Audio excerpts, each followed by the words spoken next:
जनतेच्या आशीर्वादाने आमदार झाल्यावर आपण शेतकरी, कष्टकरी, शिक्षण, महिला यांच्या प्रश्नांसोबतच जनतेच्या आरोग्याला सर्वोच्च प्राधान्य दिले आहे।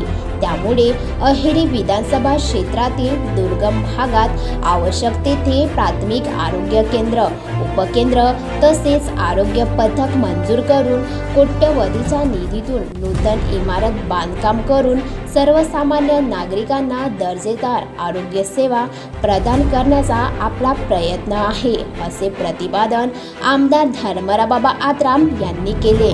आमदार धर्मरावबाबा आत्राम मंगळवार 29 एप्रिलला सिरोंचा तालुक्याच्या दौऱ्यावर होते।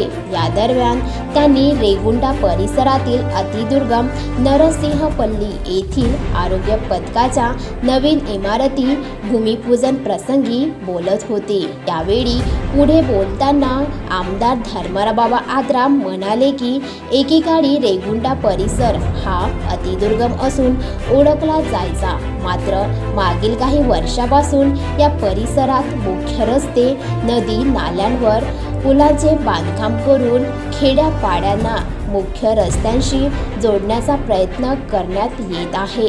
विविध कार्यालयाचे नूतन इमारतीच्या बांधकामासाठी आवश्यक निधी खेचून आणला जात आहे।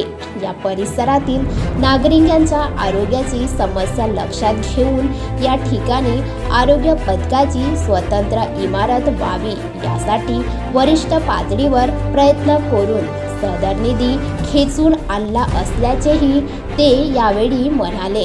सोयाबीन पेठा प्राथमिक आरोग्य केंद्र अंतर्गत रेगुंडा आणि नरसिंहपल्ली या 2 ठिकाणी आरोग्य पथक आहेत। नरसिंहपल्ली येथे आरोग्य पथकाची स्वतंत्र मुख्य इमारत नसल्याने उपकेंद्रातून आरोग्य पथक चालवली जायची, मात्र आता 3,29 लाखाच्या निधीतून आरोग्य पथकाच्या नूतन मुख्य इमारतीचे बांधकाम केले जाणार असल्याने आरोग्य विभागाची मोठी अडचण दूर होणार आहे।